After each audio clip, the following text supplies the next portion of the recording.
नमस्कार दोस्तों, उम्मीद है आप लोग अच्छे से होंगे। अगर आप इस चैनल पर नए हैं तो कृपया इस चैनल को सब्सक्राइब कर दें, बेल आइकन नोटिफिकेशन पर क्लिक कर दें और वीडियो को लाइक एंड शेयर जरूर कर दें ताकि समय समय पर आपके समक्ष और भी बेहतरीन वीडियोस बनाने का हमें मौका मिलता रहे।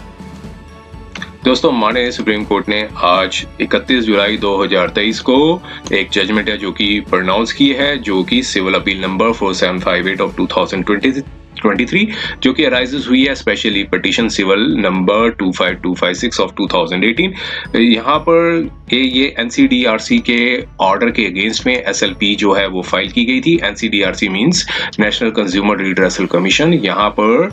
जो रिस्पोंडेंट है उनकी जो रिवीजन पिटीशन है वो अलाउ कर दी थी और नीचे के जो ऑर्डर्स थे डिस्ट्रिक्ट कंज्यूमर कोर्ट के और स्टेट कंज्यूमर रिड्रेसल के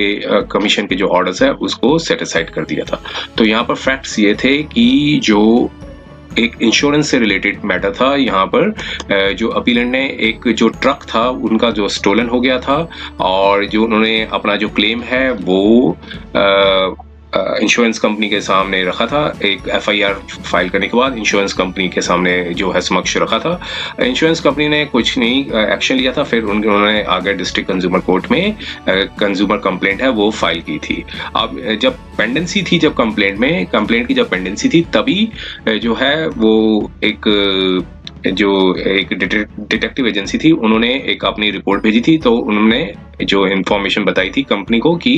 जो क्लेम है वो रिपुटेशन होना चाहिए। तो फिर अब पेंडेंसी के दौरान ही जो है वो रिपुटेशन के लिए बताया गया था और इस दौरान जो है अपीलेंट के जो काउंसिल है उन्होंने कंप्लेंट को विड्रॉ कर लिया था। अब उसके बाद जो है जो कंप्लेंट ने एक और कंप्लेंट फाइल की थी और इसमें ये ग्राउंड उठाया था कि एडवोकेट ने जो है वो कंप्लेंट है वो विड्रॉ की है। अब जो कंप्लेंट है वो सफर नहीं करना चाहिए due to the wrong deeds of the council. तो अब कंप्लेंट थी वो अलाउ कर दी थी और डायरेक्शंस दिए थे कि जो क्लेम था वो बनता है और उसको चैलेंज किया गया था स्टेट कमीशन में। स्टेट कमीशन ने भी जो है ऑर्डर को जो अपहोल्ड कर दिया था। फिर फाइनली जो रिस्पोंडेंट ने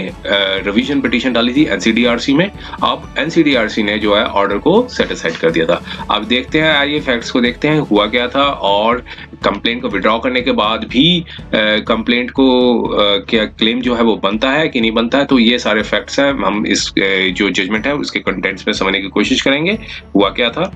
तो देखिए, ये था कि ये एक फाइनल जजमेंट जो ऑर्डर था जो एनसीडीआरसी ने जो दिया था 24 जनवरी 2018 को, जिसमें revision petition number so and सो थी और एनसीडीआरसी ने रिवर्स कर दी थी कॉन्करेंट जजमेंट्स थी डिस्ट्रिक्ट कंज्यूमर रिड्रेसल फोरम की और स्टेट कंज्यूमर रिड्रेसल कमीशन की एससीडीआरसी की थी। उन दोनों जो ऑर्डर्स थे उसको ओवरटर्न कर दिया था। अब फॉरम बिलो ने जो नीचे की जो कोर्ट्स थी उन्होंने कंप्लेंट को अलाउ कर दिया था, जिसमें डायरेक्शंस दी थी ये इंश्योरेंस कंपनी थी जो कि वो इंडेमनीफाई करें क्लेमेंट के जो कि नॉन स्टैंडर्ड बेसिस थे to extend 75% of the sum assured था जो कि बनता है 8,40,000 का। अब फैक्ट्स क्या थे? फैक्ट्स ये थे कि अपीलेंट जो है वो एक ऑनर थे ट्रक के, उनका जो व्हीकल था रजिस्ट्रेशन नंबर सो एंड सो और वो इंश्योर्ड था वैल्यू 8,40,000 का from February 2000 so February date 2008 से लेकर सो डेट फरवरी 2009 को और उसके बाद सो जून 2008 में अपीलेंट के जो ड्राइवर हैं वो अनलोड कर रहे थे स्टोन डस्ट को सो जगह पे, और लेकिन उन्होंने व्हीकल को पार्क किया था एड्रेस को ढूंढने के लिए। तब ये एडमिटेड केस था। फिर वो कीज जो है ट्रक के अंदर ही छोड़ के चले गए थे तो जिससे वो एड्रेस को लोकेट कर सके।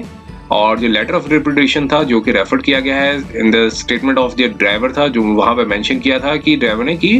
व्हीकल को खुला मतलब व्हीकल को ओपन छोड़ गए थे और कीज थी वो व्हीकल के इनसाइड द की होल के अंदर ही छोड़ गए थे। जब थोड़े डिस्टेंस पे दूर गए तब उन्होंने साउंड की ट्रक के स्टार्ट होने की आवाज सुनी। जब आकर नोटिस किया, जब आए तो नोटिस किया कि 2 पर्सन्स थे वो ड्राइवर की सीट पे बैठे थे और एक व्हीकल एंड एक कार थी जो कि back side of the vehicle थी जो 3 पर्सन्स थे और फर्दर स्टेट किया कि एक चोरी हो गई है व्हीकल की और जो व्हीकल को ले गए हैं। उसके बाद एफआईआर रजिस्टर्ड हुई थी गुड़गांव के पुलिस स्टेशन में अंडर सेक्शन 379 और अपीलेंट ने इंटीमेट भी किया था इंश्योरेंस कंपनी को अबाउट द थेफ्ट। और उसके बाद अपीलेंट ने सीपीए नंबर जो कंप्लेंट है वो डिस्ट्रिक्ट फॉर्म में फाइल की थी और अलर्ज किया था कि रिस्पोंडेंट डिले कर रहे हैं सेटलमेंट क्लेम को और इसलिए उन्होंने डेफिशिएंसी की है सर्विसेज पे और कंप्लेंट की जो पीरियड जो है बताई गई थी। और उसके बाद जब ये कंप्लेंट जब पेंडिंग थी तब इंश्योरेंस कंपनी ने कोई रिप्यूटेशन जो है नहीं दिया था क्लेम का, लेकिन जो रिकॉर्ड से पता चलता है इंश्योरेंस कंपनी ने एक एजेंसी थी वो अपॉइंट की थी, डिटेक्टिव एजेंसी थी जो इन्वेस्टिगेट करें मैटर को और एजेंसी ने अपनी रिकमेंडेशन दी थी रिप्यूटेशन ऑफ द क्लेम। और उसके बाद जब कंप्लेंट लॉन्च हुई थी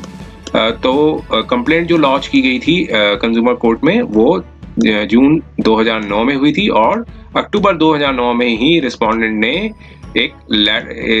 रिस्पोंडेंट इंश्योरेंस कंपनी ने जो लेटर रेपुडिएटिंग द क्लेम था वो दिया था और पैराग्राफ्स क्या थे वो सारे नरेट किए गए हैं। और उसके बाद फिर बाद में क्या हुआ था कि जो अपीलेंट है यहाँ पे जो कंप्लेंट है उनके जो काउंसिल ने कंप्लेंट को विड्रॉ कर लिया था कि उन्होंने बताया था कि I so and so advocate state I don't want to proceed with my case, तो इसलिए इट मे बी डिसमिस करके जो है कंप्लेंट विड्रॉ कर ली थी। उसके बाद स्टेटमेंट रिकॉर्ड करने के बाद डिस्ट्रिक्ट फॉर्म ने जो कंप्लेंट को डिस्पोज कर दिया था और उसके बाद जो है फेस विद द रेपुटेशन जो 15 अक्टूबर 2009 को फिर क्लेमेंट ने डेस्परेट टू इंडेमनीफाई हिमसेल्फ और इंश्योरेंस पॉलिसी के जो फ्रूट्स लेने के लिए मतलब जो लेने के लिए एक फ्रेश कंप्लेंट है वो फाइल की थी और कंप्लेंट में ये अवॉइड किया था कि जो पहली जो कंप्लेंट थी वो council of the opposite party जो थे उन्होंने काफी न्यूमरस डेट्स ली थी और काफी आर्गुमेंट्स के लिए एक डेट के बाद एक और डेट ली थी, इसलिए उसके जो काउंसिल है वो अनॉर्ड हो गए थे और एटीट्यूड जो बाय मिस्टेक जो है उन्होंने केस को विड्रॉ कर लिया था। और उसके बाद ये प्लीड किया था कि विड्रॉ जो कंप्लेंट का विड्रॉ करना एक अनफॉर्चुनेट था और अपीलेंट जो है सफर नहीं करना चाहिए due to the wrong deeds of this council. Appellant ने फिर प्रेयर की डायरेक्शंस की इंश्योरेंस कंपनी को वो टू पे करें इंश्योर्ड दैन अमाउंट ऑफ जो 8,40,000 का था विद इंटरेस्ट 18% पर एनम और फर्दर जो अमाउंट प्रेयर की थी कि 20,000 पे मेंटल अगोनी डिले और हरासमेंट की जो हुई है उनको दिया जाए। और इंश्योरेंस कंपनी ने ऑब्जेक्ट किया था, ऑब्जेक्शंस को ओवररूल्ड कर दिया था डिस्ट्रिक्ट फॉरम में और बताया कि जो प्ली थी कंप्लेंट की जो लिमिटेशन से बाहर थी और डिले भी था उसमें, लेकिन वो डिले कंडोन कर दिया गया था under section 24A of the consumer protection act और प्ली जो थी वायलेशन थी कंडीशंस ऑफ पॉलिसी ओवररूल्ड थी नॉन स्टैंडर्ड बेसिस सम 75% नो फाइंडिंग रिकॉर्ड नहीं की गई थी। जो बार क्यों हुआ है the present complaint after order dated एक पहली जो कंप्लेंट वो डिसमिस हो गई थी वो डिसमिस है तो विथड्रॉन कर ली थी। अब स्टेट कमीशन ने 2 कंटेंशंस थे वो अर्ज किए थे और कोई बताया था कि कोई कंटेंशन नहीं थी कि पहले कोई कंटेंशन नहीं थी कि issue of the withdrawal of the earlier complaint और ये कंटेंशन ये रखी थी कि जो इंटीमेशन ऑफ थेफ्ट थी इंश्योरेंस कंपनी को 6 दिन बाद दी गई थी थेफ्ट के, तो इट वाज आर्ग्यूड कि जो कंडीशन नंबर 1 है इंश्योरेंस पॉलिसी की वो वायलेट की गई है और फिर इसके बाद कंडीशन नंबर 5 भी है वो भी वायलेशन हुई है क्योंकि एक 6 दिन की डिले का इंटीमेशन जो थी वो ब्रश असाइड कर दिया गया था। जो एक सर्कुलर लेटर आया था IRDS नंबर 20 सितंबर 2011 का जो कि इंश्योरेंस रेगुलेटरी डेवलपमेंट अथॉरिटी ने दिया था, जिसमें बताया था कि अगर कोई कंडीशन भी होती है policy regarding the delay in intimation तो इंश्योरर जो होगा can not take the shelter to repudiate the claim तो which is otherwise proves to be genuine. तो इसमें यहाँ पर लेटर IRDA ने ऑलरेडी इशू कर रखा था कि अगर डिले भी होता है तो कोई इंश्योरर को इस ग्राउंड पे अपना डिफेंस नहीं ले सकता और क्लेम को रिजेक्ट नहीं कर सकता है। और स्टेट कमीशन ने जो फाइंडिंग्स थी वो violation of the condition of policy थी, एक्सट्रैक्ट 1 और 5 जो थी वो बताई यहाँ पर और इसका कमीशन ने ये रिकॉर्ड किया कि इमीडिएटली जब चोरी हुई थी व्हीकल की FIR थी वो लॉन्च की गई थी और इंश्योरेंस पुलिस को दी गई थी और इंश्योरेंस कंपनी को इन्फॉर्म कर दिया गया था। कि कोई कॉजनेंट एविडेंस था वो प्रोड्यूस नहीं कर सकी इंश्योरेंस कंपनी की ये कर सके कि वो एक तरह का एक डिले था, 6 डे का डिले था कि इन गिविंग द इंटीमेशन। और स्टेट कमीशन ने ये भी रिकॉर्ड किया था कि इंश्योरेंस पॉलिसी जो थी वो अप्लाई करती है ऑकरेंस ऑफ द एक्सीडेंट, और चोरी के केस में वो जो है अप्लाई नहीं करती है। और कंडीशन नंबर 5 थी जो जजमेंट्स थी उस पर रिलाई किया था, और तो इसलिए स्टेट कमीशन ने जो है इंश्योरेंस कंपनी की जो डिसमिस कर दी कंप्लेंट। अब इंश्योरर का जो एनसीडीआरसी में जब आगे अपील रिवीजन पिटीशन फाइल की गई, तो अब यहाँ पर उन्होंने एक विड्रॉल ऑफ द कंप्लेंट थी वो भी एक मतलब इस पे कंटेंशन थी वो रेज की,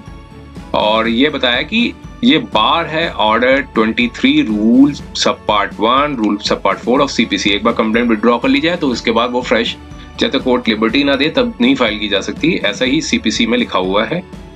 और ब्रीच ऑफ द कंडीशन थी कंडीशन नंबर 5, एनसीडीआरसी ने पाया कि कंडीशन नंबर 1 थी वो ब्रीच हुई है बिकॉज व्हीकल था वो अनअटेंडेड था, छोड़ दिया गया था, और कीज थी वो की होल में छोड़ दी गई थी। लेकिन कोई फर्दर डिस्कशन नहीं थी applicable of law in regards to the consequence of the breach, और no whisper in the order के जो एनसीडीआरसी का जो ऑर्डर था उसमें भी कोई ऐसा विस्पर नहीं था about the president discussed by the orders of the फोरा बिलो। जो ऑर्डर्स जो थे वो डिस्कस किए थे उसके कोई भी जिक्र नहीं किया गया था इस ऑर्डर पे। और इसके बाद दोनों काउंसिल्स की सबमिशन सुनने के बाद कोर्ट ने अपना जो है वो फाइनल जो वर्जन ये बताया कि एक तो पहली चीज कंडीशन नंबर 1 थी वो ब्रीच नहीं हुई थी, क्योंकि जो थेफ्ट थी वो 26/6/2008 की थी, एफआईआर रजिस्टर्ड 27/6/2008 की थी, इंटीमेशन जो है इंश्योरेंस कंपनी को दी गई थी 2/7/2008 को। पुलिस ने भी रिपोर्ट किया था व्हीकल को अनट्रेस्ड रिकॉर्ड में मतलब अनट्रेस्ड जो है वो बता दिया गया था। और ब्रीच नंबर 5 जो कंडीशंस थी वो भी बताया गया कि ड्राइवर ऑफ द क्लेमेंट ने की होल में छोड़ दी थी गाड़ी। अब वो सर्च करने गए थे फॉर्म को और अनलोडर स्टोर डस्ट। तो इन्वेस्टिगेटर ने रिकमेंड किया कि रिपुटेशन क्लेम इसलिए बनता है क्योंकि स्टेप्स जो सेफ गार्ड व्हीकल को सेफ गार्ड छोड़ना इंश्योरेंस ने नहीं छोड़ा था, और इंश्योरेंस के ड्राइवर ने नहीं छोड़ा था, और कोई ऐसे सेफ गार्ड्स नहीं लिए थे। तो ये ब्रीच ऑफ कंडीशन जो था वो अब यहाँ पर कोर्ट ने कहा कि ये totally total repudiation of the claim नहीं बनती है, क्योंकि claim out to be settled होना चाहिए ऑन नॉन स्टैंडर्ड बेसिस, जो कि एज पर ऑर्डर दिया गया था डिस्ट्रिक्ट फोरम और स्टेट कमीशन ने। और इस सारी जजमेंट्स पर रिलाई करने के बाद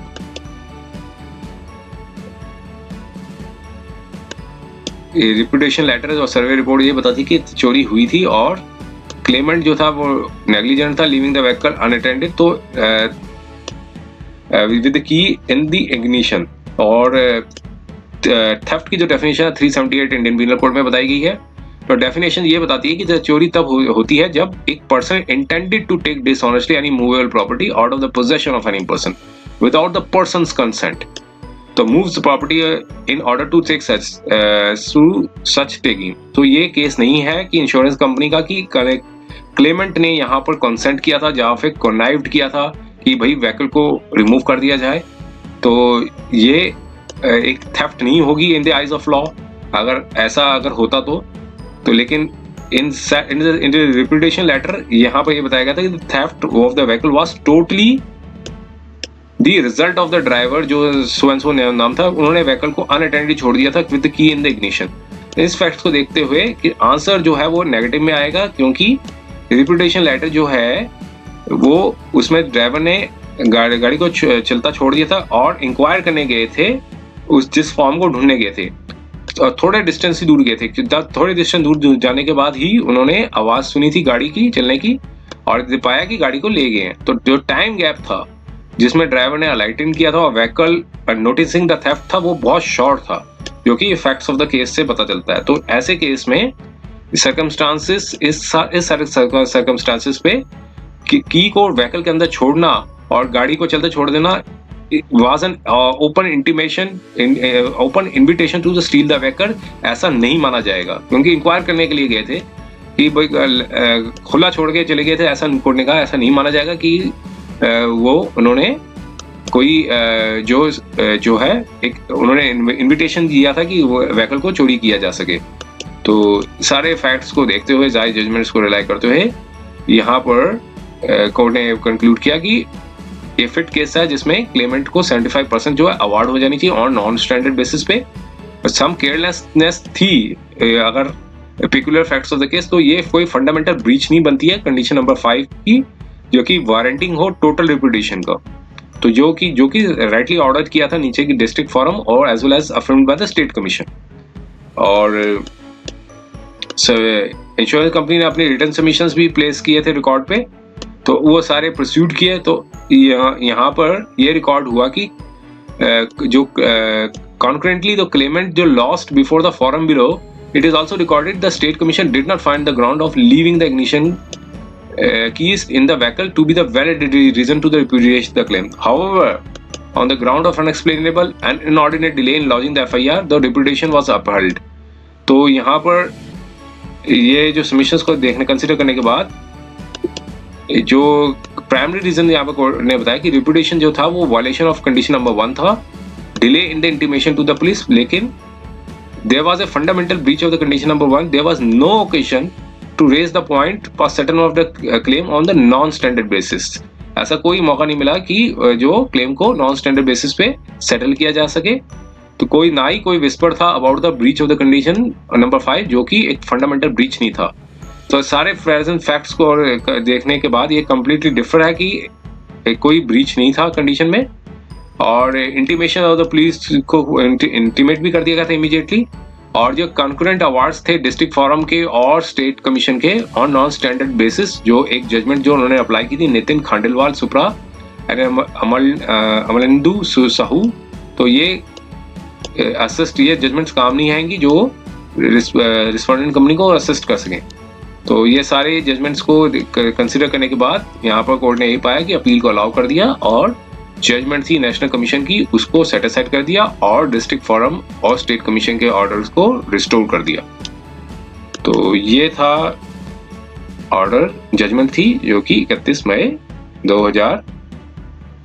जुलाई 2023 को प्रोनाउंस की थी।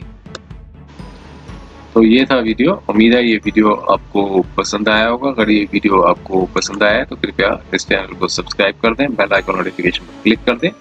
और वीडियो को लाइक एंड शेयर जरूर कर दें, ताकि समय समय पर आपके समक्ष और भी बेहतरीन वीडियोस बनाने का हमें मौका मिलता रहे। समय देने के लिए बहुत बहुत धन्यवाद।